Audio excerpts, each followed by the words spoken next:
हम लोगों ने पिछले वीडियो में अपनी प्रॉपर्टीज का पार्ट 1 कंप्लीट कर लिया था। उसमें हम लोगों ने क्लोजर प्रॉपर्टी, एसोसिएटिव प्रॉपर्टी पूरी तरीके से समझ ली थी। अगर आपने किसी ने ना देखा हो तो जाइए और उस वीडियो को देख लीजिए।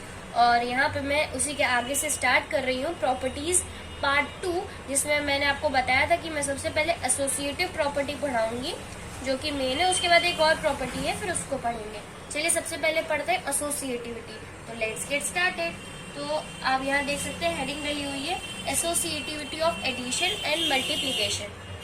अब इसमें कहा गया, जैसे कि पिछली दो प्रॉपर्टीज में हमने पढ़ा था कि कम्यूटेटिव और क्लोजर प्रॉपर्टी सिर्फ एडिशन और मल्टीप्लिकेशन में काम करती है। मतलब एसोसिएटिविटी भी कुछ ऐसी है, मतलब एडिशन में काम करेगी और मल्टीप्लिकेशन में काम करेगी। अब चलिए चेक करते हैं। सबसे पहले एडिशन के लिए चेक कर लेते हैं कि एडिशन के लिए काम कर रही है कि नहीं। अब आप जैसे कि देख सकते हैं, मैं एग्जाम्पल लेके रही हूँ, मैं कोई डेफिनेशन नहीं लिख रही हूँ, मैं सिर्फ समझा रही हूँ प्रॉपर्टीज होती क्या है। डेफिनेशन आपको हर जगह मिल जाएंगे, लेकिन ये आती नहीं है, आते क्वेश्चंस ही हैं इनके ऊपर बेस्ड। इसीलिए आप समझ जाए प्रॉपर्टीज होती क्या है तो ज्यादा सही रहेगा। अब जैसे कि मेरे पास एक एग्जाम्पल है, मैंने 3 नंबर लिए, 3 होल नंबर, ठीक है। कोई भी 3 होल नंबर ले ली, मान लो मैंने 2, 3 और 4 ले लिया। अब मुझे इन्हें ऐड करना है। अब समझते हैं ऐड करना है तो इसमें एसोसिएटिविटी का क्या मतलब है। एसोसिएटिविटी का मतलब ये है कि अगर कोई 3 नंबर है, उन्हें 2 वेज से ऐड करना। इसे आप कहीं साइड में लिख सकते हैं कि हिंदी में, ताकि आपको उसका मतलब हो जाए। किसी भी नंबर्स को, जैसे कोई भी नंबर आपके पास दिए हैं एडिशन के में 3 ही नंबर दिए होंगे, क्योंकि एसोसिएटिविटी 3 में ही लगेगी, वो 3 से ज्यादा में ही लगेगी, लेकिन हाँ 3 में मेन लगेगी, इसलिए 2 नहीं हो सकता, 3 नंबर्स ही हो सकते हैं। तो एटलीस्ट 3 नंबर तो होने चाहिए। उन्हें 2 तरीके से ऐड करना, उसे बोलते हैं एसोसिएटिविटी। और यही चेक करना है एडिशन में। एडिशन का मतलब यहाँ पे प्लस लगा के, मतलब 2 तरीके से ऐड करना। एसोसिएटिविटी ये है कि मतलब आपके पास कोई भी 3 होल नंबर दिए, उन्हें किसी भी अलग अलग तरीके से ऐड करना, और अगर आंसर सेम आता है तो एसोसिएटिविटी होती है। If answer is same then it associative.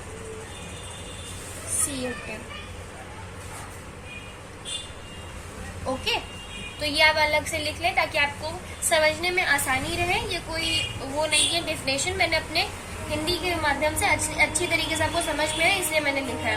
तो चलिए आगे बढ़ते हैं। अब इसे समझते हैं कि कैसे हम फाइंड करेंगे। अब हमें ये चेक करना है कि ये एसोसिएटिव है कि नहीं। अगर हमने इसको ऐड करके बता दिया कि एसोसिएटिव है, तो इसका मतलब एसोसिएटिविटी प्रॉपर्टी एडिशन में लगती है।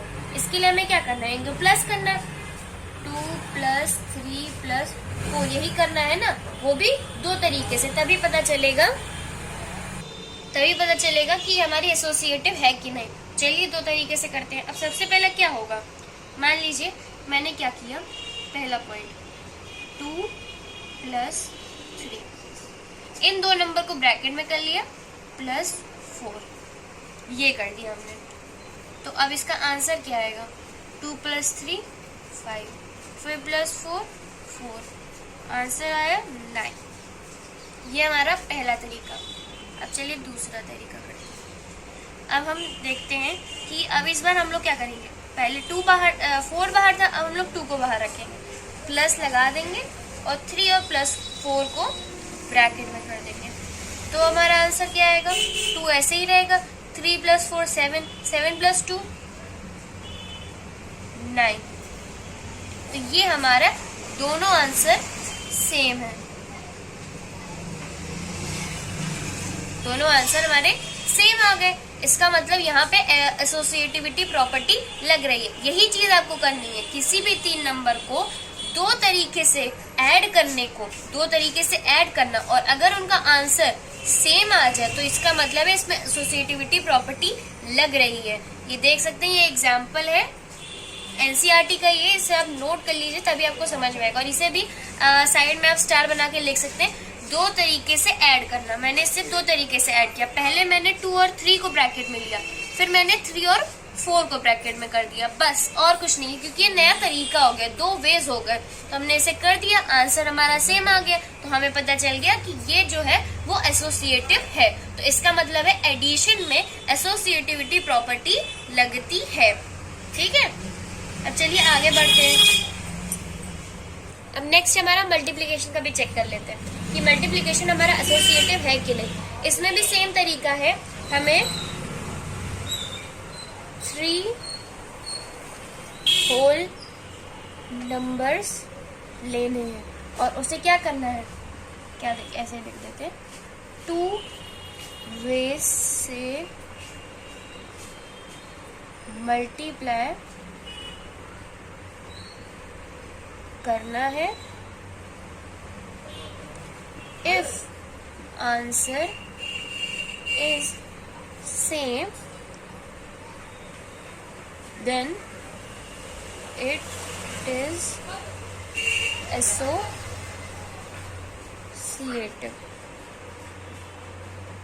ये देखिए, अगर इसमें भी यही कहा गया है मल्टीप्लिकेशन और एडिशन के सेम बात है, बस एडिशन करना है उसमें, इसमें मल्टीप्लिकेशन करना है। 3 होल नंबर लेने, 2 वेज से मल्टीप्लाई करना है। अगर आंसर सेम आ गया तो ये एसोसिएटिव है। एग्जाम्पल लेके देख लेते हैं। ठीक है, अब एग्जाम्पल में हम क्या लेंगे, चलिए देखते हैं।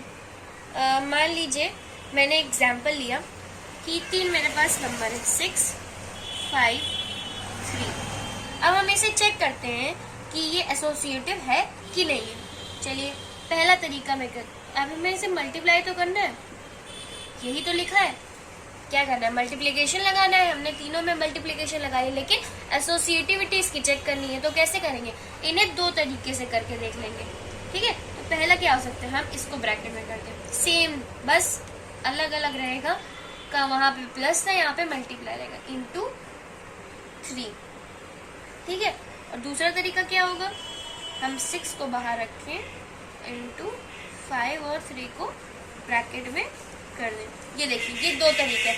पहले हमने इनको ब्रैकेट में किया, फिर हमने इनको ब्रैकेट में कर दिया। अब हम इन्हें मल्टीप्लाई कर लेते हैं। 6 5 30, 30 इंटू 3, 30 इंटू 3 90।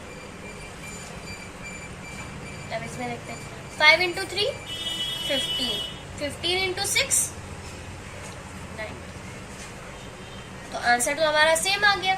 इसका मतलब क्या है, ये एसोसिएटिव है, तो ये इसका एग्जाम्पल हो गया। ऐसे ही नंबर्स को आपको दिखाना होता है कि एसोसिएटिव है कि नहीं। तो अब मुझे आपको समझ आ गया कि एसोसिएटिविटी प्रॉपर्टी होती क्या है। किसी भी 3 होल नंबर्स को दो तरीके से, मतलब 2 वेज से ऐड करना या मल्टीप्लाई करना, और अगर आंसर सेम आ गया तो वो एसोसिएटिव है। ये चीज उसमें नहीं लगती, डिवीजन और सब्ट्रैक्शन में नहीं लगती। जैसा कि आपने देखा था कम्यूटेटिव में आंसर सेम नहीं आते, इक्वल नहीं आते, इसलिए इसको नहीं ले सकते, ना सब्ट्रैक्शन को ले सकते हैं और ना डिवीजन को ले सकते हैं। यहाँ पे आप इसे नोट कर लीजिए, तो मैं आगे बढ़ूँ और एक पॉइंट लिखवा दूँ।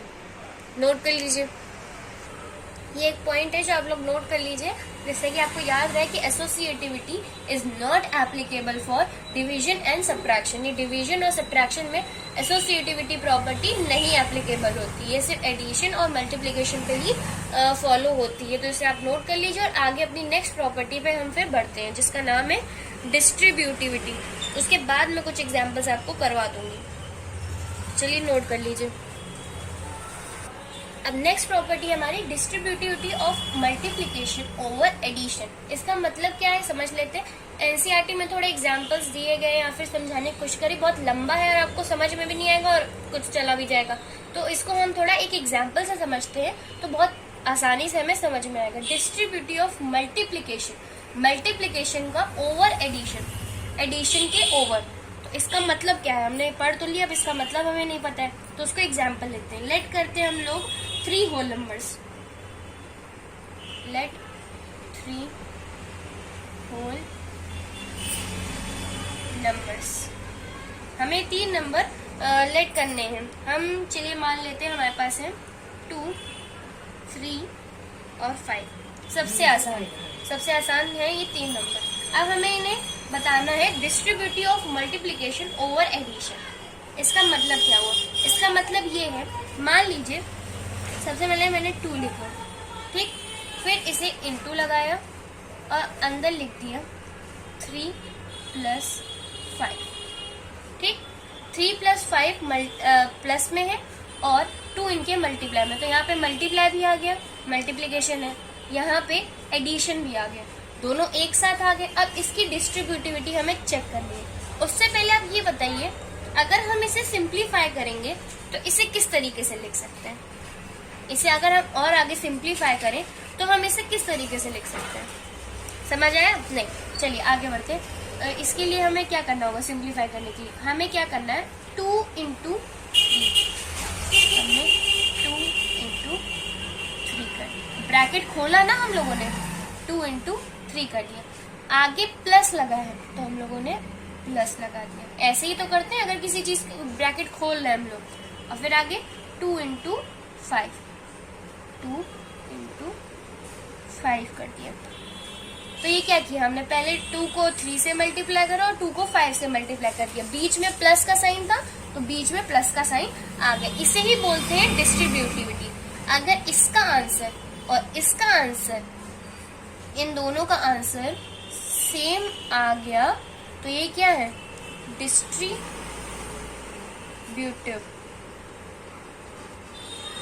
ठीक है, अगर इसका आंसर और इसका आंसर सेम आ गया तो इसका मतलब ये distributivity of multiplication over addition है। अब आपको समझ में आया होगा कि मैं क्या कहना चाहती हूँ, कि अगर आपके पास 3 होल नंबर दिए गए हैं और उन 3 होल नंबर्स में मान लो पहला नंबर से इस तरीके से बनाना है, जैसे कि एसोसिएटिव में किया था, 3 होल नंबर को 2 तरीके से किया था, इसमें भी यही करा गया है, 3 नंबर को 2 तरीके से। पहला ये तरीका, या तो ब्रैकेट के बाहर नंबर लिख लो और अंदर 2 नंबर को प्लस में रख दो, या तो जब उनको रख दिया है तो उनको अलग अलग मल्टीप्लाई कर दो उस नंबर से जो बाहर है। जैसे 3 और 5 अंदर थे, मैंने 3 को 2 से भी मल्टीप्लाई करा और 5 को भी 2 से मल्टीप्लाई करा, अंदर प्लस था तो अंदर मैंने प्लस लगा दिया, ये मैंने इसमें करा है। तो ये 2 तरीके आ जाएंगे और अगर इनके आंसर सेम आ रहा है तो इसका मतलब है ये डिस्ट्रीब्यूटिव है। ये प्रॉपर्टी डिस्ट्रीब्यूटिव ओवर क्या है? मल्टीप्लीकेशन ओवर एडिशन है। ठीक है, तो this is known as distributivity of multiplication over addition. तो ये एग्जाम्पल एक हो गया। अब आप इसे नोट कर लीजिए, इसको यहाँ पे लिख भी दीजिए, this is known as distributivity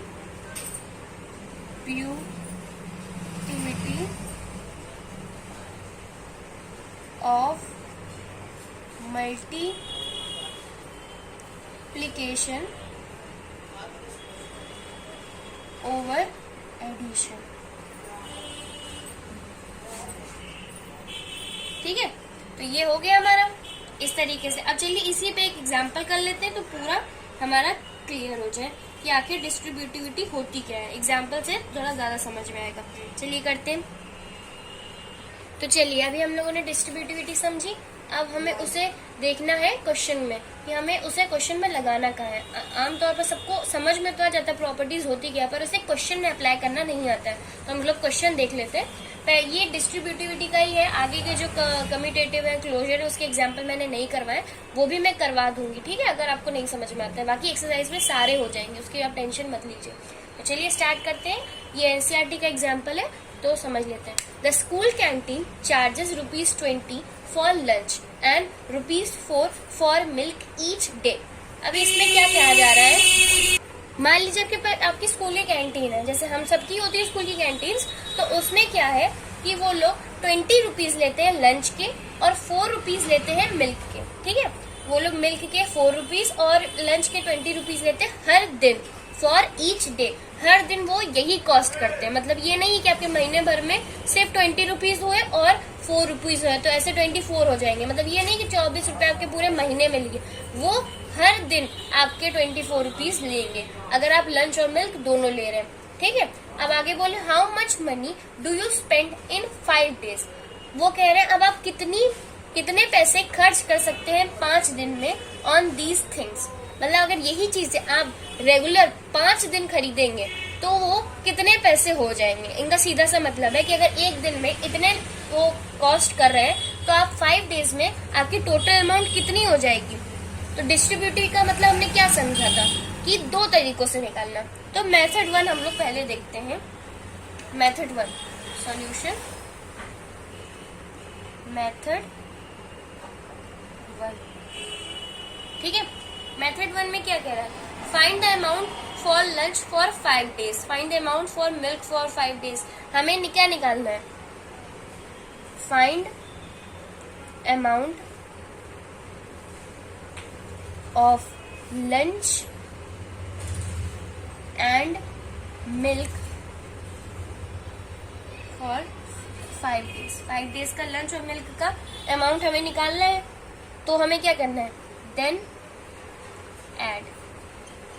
इसका क्या मतलब, पहले हमें अमाउंट ऑफ लंच और मिल्क 5 दिन का, उन दोनों को निकालना है और उन्हें ऐड कर देना है। पहले हम निकालेंगे अमाउंट ऑफ लंच 5 दिन का, फिर अमाउंट ऑफ मिल्क 5 दिन का, और उन्हें ऐड कर देंगे। अब इसे आप समझ लीजिए। सबसे पहले है cost of lunch. Cost of lunch क्या होगी, अब हम देखिए। सबसे पहले कॉस्ट ऑफ लंच, लंच क्या है, लंच की क्या है, 20 रुपीज चार्ज कर रहा है एक दिन का, ठीक है। तो 20 रुपीज वो चार्ज कर रहा है। हमें निकालने कितने दिनों का है, 5 दिन का। यही तो बोला, पहले अमाउंट ऑफ लंच निकालिए। तो हमने कॉस्ट ऑफ लंच लिखी, अमाउंट लिखी, कितने दिन का निकालना वो लिख दिया। कितने आया, ₹100, ठीक। अब हम करते हैं कॉस्ट ऑफ मिल्क, ठीक है। कॉस्ट ऑफ मिल्क क्या है, 4 रुपीज। 5 दिन का निकालना है तो 5 दिन का, 4 5 20, तो ₹20 आ गया। तो मतलब हमारी 5 दिन की इनकम मिल्क की, अगर हम 5 दिन मिल्क खरीदते हैं 4 रुपीज के हिसाब से तो 20 रुपीज। अगर हम 5 दिन 20 रुपए के हिसाब से लंच लेते हैं तो 100 रुपए। 100 रुपए और 20 रुपए हमारी क्या आ गई, अमाउंट हो गई। हमने ये चीज निकाली, अमाउंट ऑफ लंच और अमाउंट ऑफ मिल्क 5 दिन का। अब क्या लिखा, देन ऐड। अब हमें इसे ऐड करना है, चलिए ऐड कर देते हैं। तो टोटल कॉस्ट हो जाएगी हमारी ₹100 प्लस 20, ठीक है। दोनों को ऐड कर देंगे तो हमारा आएगा ₹120 आंसर। ये पहला तरीका, मेथड 1। इससे हमारा आंसर आ गया 120 रुपए टोटल अमाउंट, जो कि हम 5 दिन में खर्च करेंगे, ठीक है। इसे आप नोट कर लीजिए जल्दी से, फिर हम मेथड 2 पढ़ाएं। जल्दी से नोट कर लीजिए। चलिए हम मेथड 2 देखते हैं। पहले हमने क्या किया था, दोनों के 5 दिन की अमाउंट निकाली थी और उसे ऐड कर दिया था। इसमें हम क्या करेंगे, सबसे पहले हम निकालेंगे cost of 1 day, total amount of 1 day and multiply by 5। इसका मतलब ये है कि अमाउंट ऑफ एक दिन का हम निकालेंगे टोटल, उसको मल्टीप्लाई कर देंगे 5 से, तो वो हमारा आंसर आ जाएगा। तो चलिए करते हैं। इसका मतलब ये है, सबसे पहले हम निकालेंगे cost of lunch plus milk, मतलब दोनों को जोड़ के, फॉर 1 डे। इसका मतलब है टोटल अमाउंट निकालनी लंच और मिल्क का, टोटल अमाउंट हम निकालेंगे एक दिन का। तो चलिए निकाल लेते हैं। इसका मतलब है हमें क्या करना है, ₹20 प्लस 4। यही तो किया, लंच प्लस मिल्क का हम लोगों ने एक दिन का प्लस कर दिया 24, मैंने बताया था। अगर हमसे एक दिन का निकालेंगे तो वो 24 रुपए आ जाएगा, 20 रुपए और 4 रुपए। लंच प्लस मिल्क का एक दिन का हमारा आगे। उसने अब क्या कहा आगे, कॉस्ट फॉर 5 डेज। अगर यही हमें 5 दिन का निकालना है, जैसे कि हमने एक दिन का निकाल लिया, उसने कहा ऐड मल्टीप्लाई बाय 5, तो हम उसे मल्टीप्लाई कर देंगे 5 से। तो हमारा क्या था आंसर, 24 था।